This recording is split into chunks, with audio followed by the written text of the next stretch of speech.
now, anyway, how you doing? Usually there's a big right around here that lets you know the timing. But, whatever. How are you enjoying Chicago so far?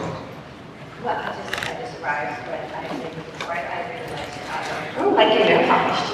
Thank you. Listen, you have done so many cool things in your career, but there's going to be people out there that have actually never seen anything that you've done. So, what would you like to start? What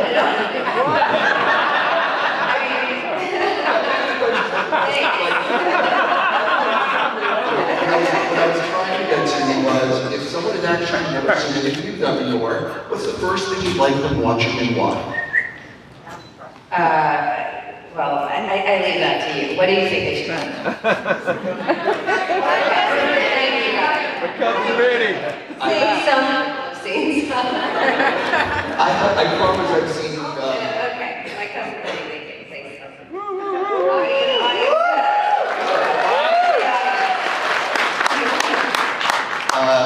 So I love asking this of actors, and you've done theater, you've done movies.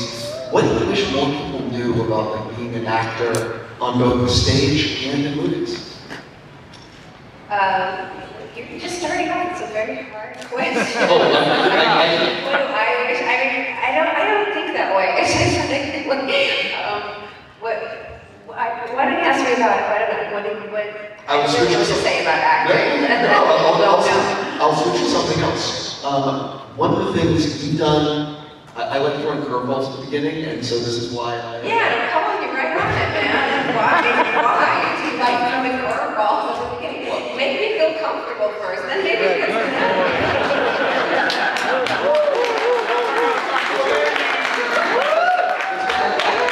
If you don't mind, to early in your career. Okay.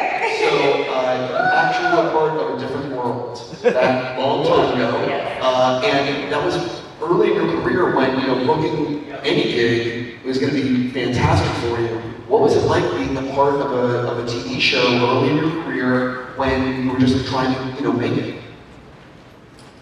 Well, I had been in the theater company for a long time before that, and I was on a soap opera called As World Turns, and so I worked a lot at that point, and then I don't remember how I wound up auditioning for A Different World, but I was already really close with Lisa Bonet, we were already friends from an acting class, and they had someone else casting that part, and then I guess they dropped out of my auditions. I auditioned like everybody else, and it just worked out so great.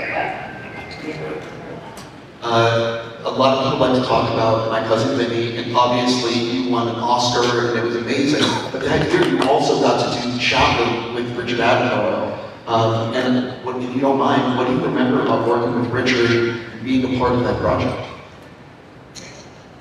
None of these questions rely on my memory.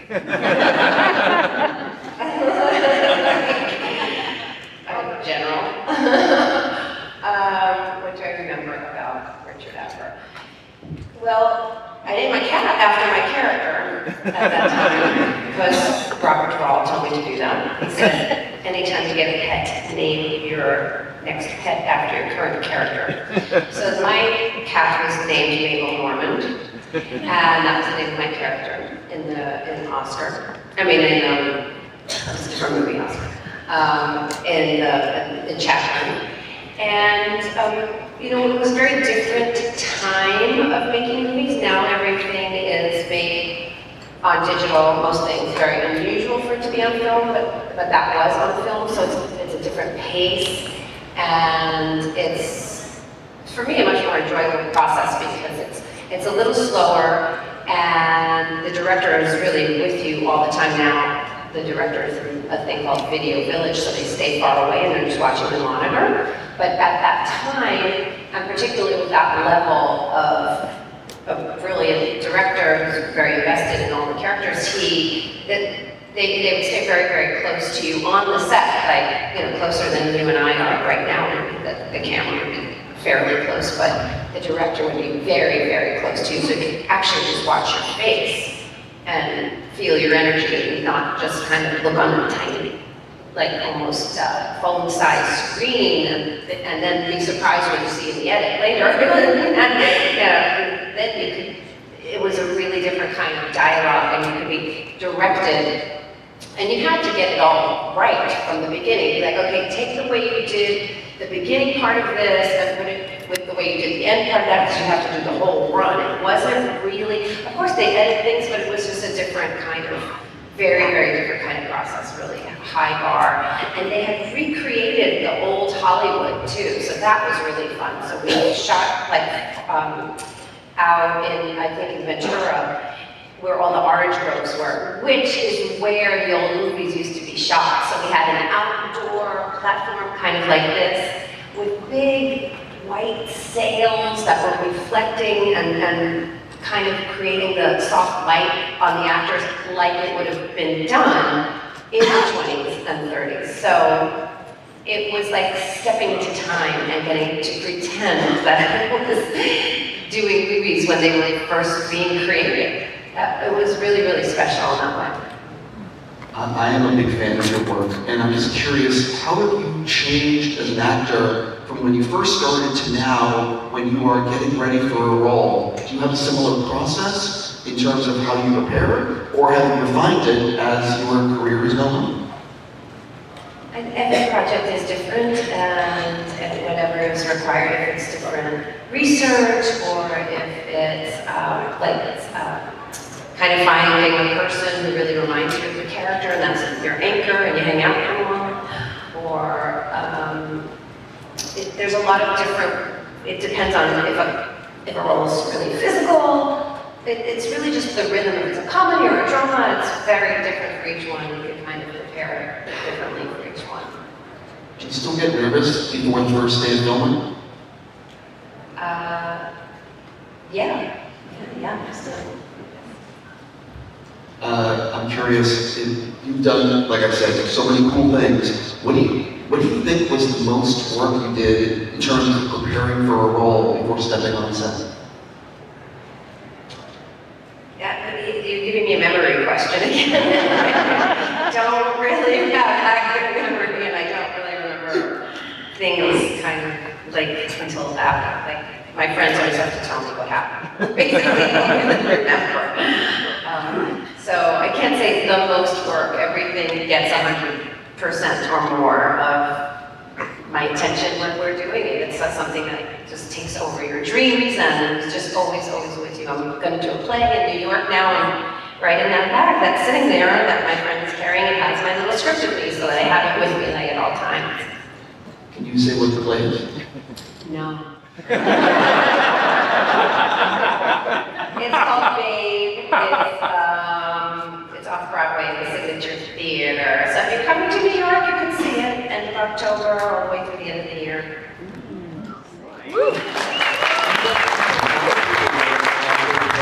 Off-Broadway, is there a difference between in the audiences, or is it or what do you enjoy so much about continuing to return to the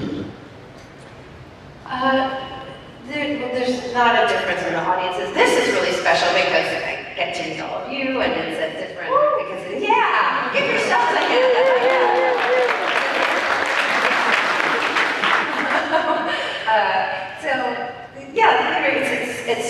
I mean, Broadway is big, like this room, and even bigger, thousands of people, and off-Broadway is really nice and intimate, and it's kind of better for character dramas and things like that.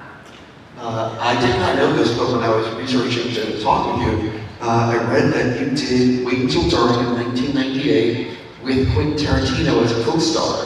And I had no idea that you did that, or that you did, Broadway like that, or off-Broadway, I'm not sure. Do you remember working with him on stage? Like, what was that?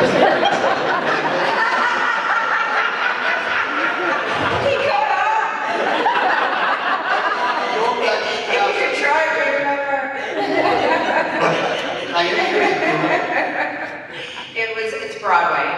It was based on a play. The original play that then became a movie. I think Audrey Hepburn was in that movie, and then they revived it as a play. It's supposed to be a very scary play. We toured it out of town. We toured it in Boston first. We tried it out of town, and then we brought it into New York. And,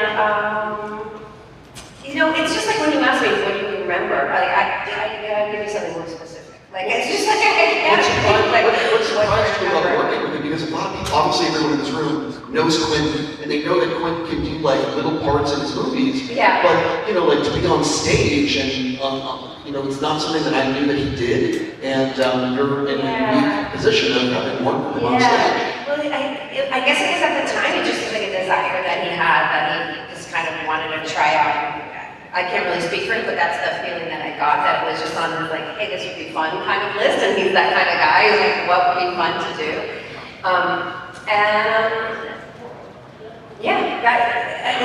The rest is a blur, I am going to touch on My Cousin Penny because it means so much to so many people.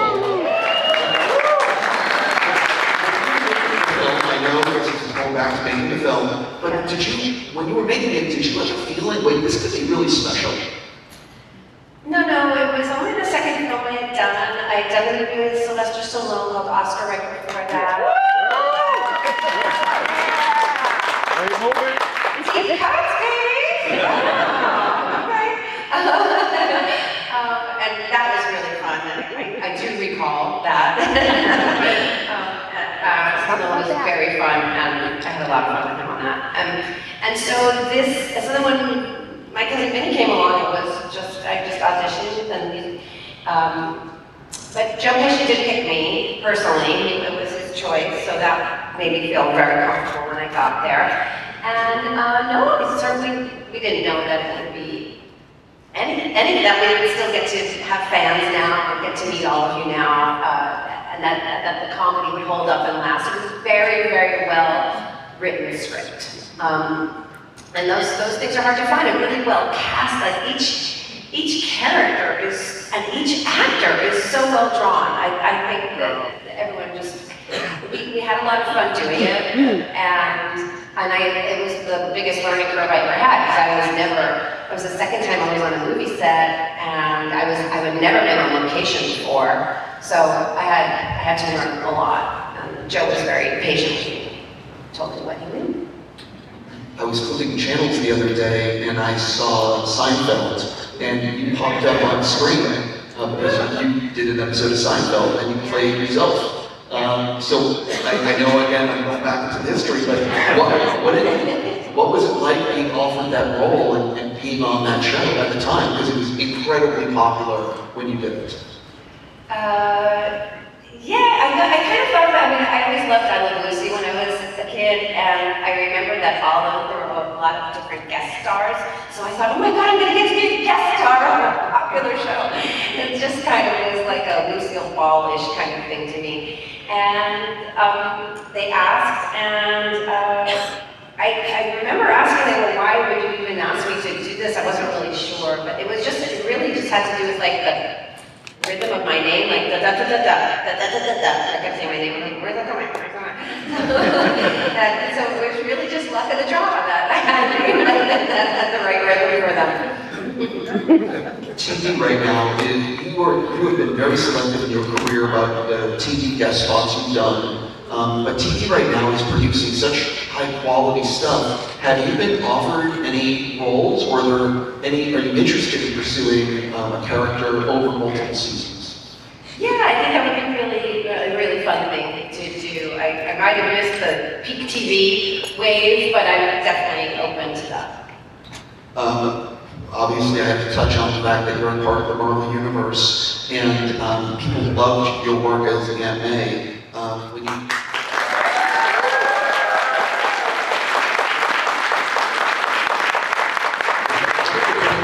credit to John Watts for helping those films, because he made it look so easy when it's so hard. And I'm just curious if you could talk a little bit about collaborating with him on set, because I just think he did such a great job. Well, John had done a couple of, he was known for his indies really, and really for a lot of action in his indies with some comedy and also working with kids. So it was kind of the perfect fit. And when I met with him, he said, we're just going to pretend it's an independent movie. Like, forget all the bells and whistles, forget the budget, we're just going to do it like it's an indie, and we're going to do it like character focused, and that's what he did, true to his word. And I had a great time with him. I miss him a lot. He was a great director. When you think about the different Marvel things you were a part of, is there a day or two that, I know it's a memory question, but like, is there a day or two that like stands out, or just like any cool stories from set that you can share? Nope. So I love your work in the Westlife. It's just so fantastic, and it's just such a fantastic film.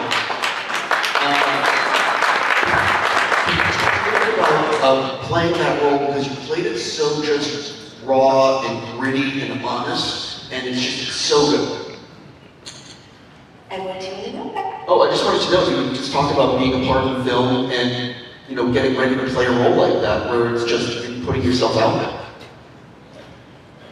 Well, I went to high school with Darren Aronofsky, who directed it, and he was a little younger than me, he was in my brother's class, so I kind of knew him a little bit, and he had, so I trusted him very much, and we talked about what would be involved, and I was certainly hesitant, but ultimately, he said, I'll be with you the whole time, and I'm not gonna let you sink. It was definitely a scary challenge, and it was a very low budget. It was really rough and tumble shooting it, and it was kind of harrowing. It was cold. It was Newark, New Jersey, in a strip bar, a real strip bar. It was filthy. It was gross. But it was authentic. It was the real thing. I remember the first day, being on the set and around where the trailers were, and I looked across and I just thought there were a bunch of wrestlers around, but Mickey was already there, so in character. He was just unrecognizable to me, and he was just completely in the zone. It was really something to behold. I think Mickey's just given some of the great performances. I don't know if you've seen him in Hope of Greenwich Village or anything like that. He's just a really great actor that I've always admired. So it was, he did another transformation with that part. Everyone in that film did amazing work. If you haven't seen The Wrestler, I strongly suggest checking it out. Do you have a preference when you're making a movie? You can see me looking at my time.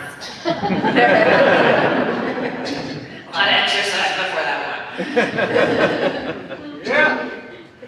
Do you have a preference in terms of what's great about your career is you've worked on, as you said, The Wrestler, small budget, not a lot of time, indie, and then you've also worked on these massive Hollywood movies. Do you have a preference in terms of, or do you just enjoy the bouncing back and forth in terms of, smaller movies, bigger movies? An actor's life is just, generally, unless you're 1% of 1% of the people, and you gotta get what comes along, and your career kind of makes itself in real time, and people have very different pathways, and it's just kind of timing and how it comes along to you. What is it like, and I'm not sure if this has happened to you or not, but what is it like when you're offered 2 different roles to film at the same time and you get to pick one? What is it like in terms of picking a role like that? How much are you debating which path to take? Well, we try to do both. We try to work it out. We don't say no. We keep trying. We try to work out schedules, and we just fly from place to place, and we squeeze it in, make it work. I'm definitely curious about with that. You did Lincoln Lawyer, Crazy Stupid Love. I could list all these great movies that you're a part of, and I'm just curious if you. This is a memory question, but is there anything that you remember about some of those roles and being a part of those films? Or what did you like about those films? I think that they're all really well directed, and I think that Lincoln Lawyer, I think Brad did a really good job with it. Just doesn't. Brad, I miss Brad. Yeah. Yeah, he's doing something right now. I forget the title, but Brad did a really great job with Lincoln Lawyer, and I don't think it's talked about enough. It was a really good movie and really well shot. Well, I think they spun it off, so it had to be pretty good, I guess. Right? Sure. with a TV show. 100%. Do you remember working with Brad and like making that film? Yes, I did work with Brad. Yeah, we did. It was kind of like a late night shoot. We did like a lot of night shoots, and I was looking pretty haggard. I remember that part. I remember being like, I don't look too good. It's like 4 a.m. And he kept this set really. It was a little bit chaotic, but Brad's one of the most positive people I've ever met. So it was easy just for him to be our leader and get us there. I am curious, and I ask this of people who have won Oscars. Can I ask where you keep it? Is it in a special place? I move around a lot, so I gave it to, it's at my mother's house because she's in one place. I was not expecting that, and that's fantastic. Why? You don't think I got a mother? Like everybody else? I don't know if I would even, if I were in Oscars, I would let it out of my sight. So I know I looked up and you recently filmed Your Dating a Narcissist. Mm-hmm. What can you tell people about the project? They're wrapping it up now, they're editing it, and yeah, it's about, like I'm a therapist who has a child who, and I specialize in narcissistic behavior, and then I see all the red flags of who she's dating, and so it's kind of a broad comedy about not getting her to marry this particular guy. We'll see if I was right or not. Obviously, you've done so much work as an actor, but have you ever thought about writing or directing, or did that ever come up, or is it something that you're not interested in or more? I don't know, when I was coming up through the ranks, it wasn't really something that was presented to women so much, or to females. It was kind of like, it wasn't an option. I mean, now I think it's so great that everything is wide open, but I guess at this point I feel like it's a little too late in the game. I actually, you must have stories. I love actor-directors. I love like Steve Buscemi's work. I really just love when I'm directed by actors. Rebecca Miller, the movie that I just was in with that she directed. She was a former actor as well. It's a special pleasure. That was with Peter Dinklage. It's called She Came to Me. So I love that. But yeah, I don't think I have the head. I was actually going to ask about that. That was also with Anne Hathaway. But you and Peter is so talented, and you and Peter are so good together. Can you talk a little bit about collaborating with him and working with him? Well, Peter and I, you meet some actors and it's just, we work the same way. We work very much the same way. I don't know if I don't even really know where he studied. But somehow our method is very similar. And we both have so many friends in common. It's all part of a lot of the theater people in New York. And so it was a dream. Very, very, very easy to work together. Sometimes we like to talk a lot before a scene. Your scene partner wants to kind of analyze it or talk about it, and both of us are just kind of like, let's just do the scene. So it just depends how you kind of work it out on the spot. I've spoken to a lot of actors, and some of them really love shooting a rehearsal and doing it in a take or two and trying to move on quickly. And others really like to explore a scene where, take after take, trying different things. Can I ask how you like to typically work on set? Kind of a combination where I always like to film the rehearsal. Well, I don't say always, but if the blocking is set, like if you know where you're supposed to walk and move, then I think it's great to shoot the rehearsal because you never know what you're going to get. And sometimes you're fresh out of the gate, it's kind of something special. And then just try different things as kind of a combination of what you suggested. And again, I'm not sure if you will remember, but in New York, I'm going to try, but is there a scene or sequence in your career that you remember just being, wow, this is a really challenging scene to get, whether because it's a camera runner, the dialogue, the blocking, something like that caused that scene or sequence to be like, wow, this is really fun. Yeah, gee.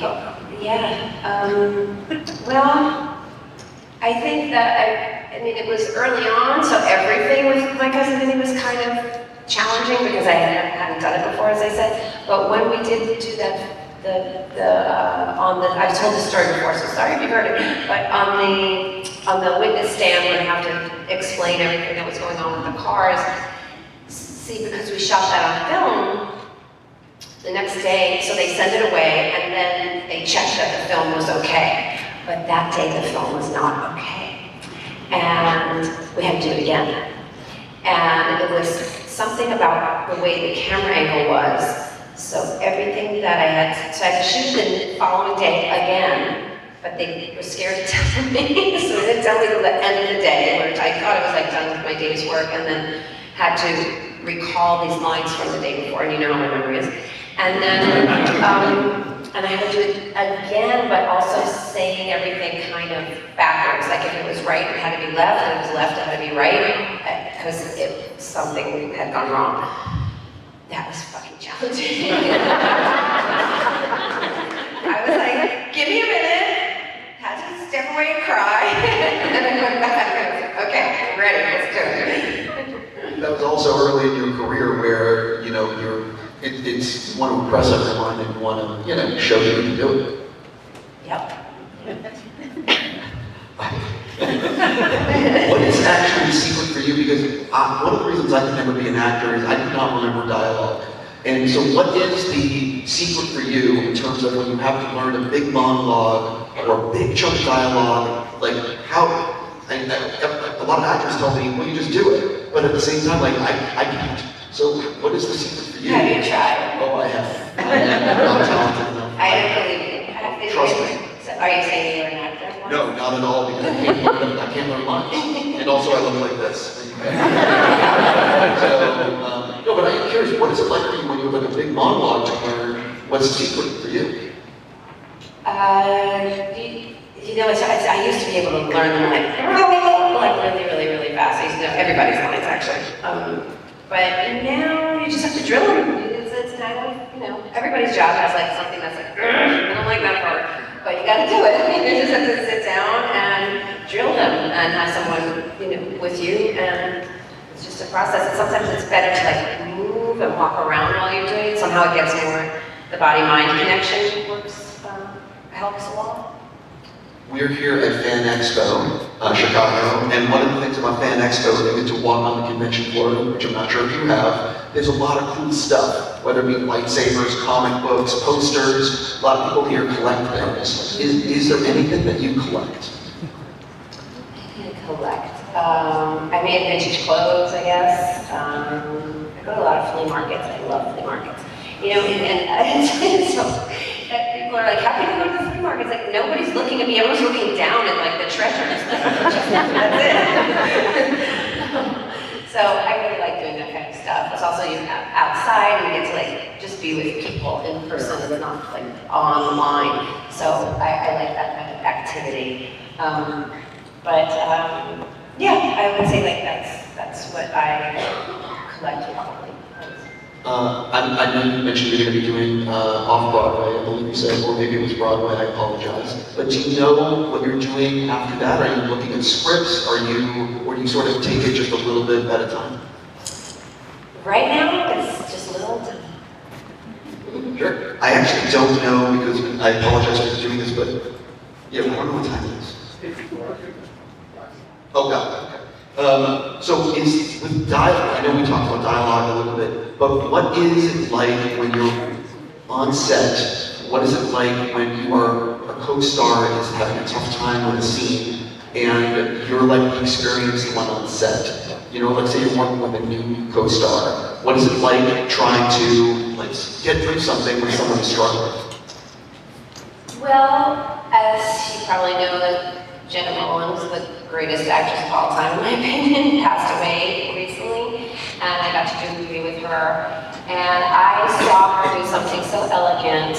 There was a young man on the set on the movie that we were doing, and he was nervous, and he kept forgetting his lines, and so she just started forgetting her lines, pretending to forget her lines. so that he would just feel, yeah. So just whatever it took just to make him feel more comfortable and change the air. And I learned a lot from her.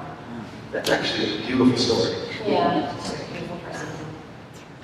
I got to interview Donald Sutherland before, and something he told me which struck me was that he had in his contract that he would only shoot the middle of the movie his first few days of filming, because he said by then, by the middle of the movie, people are buying whatever you're selling.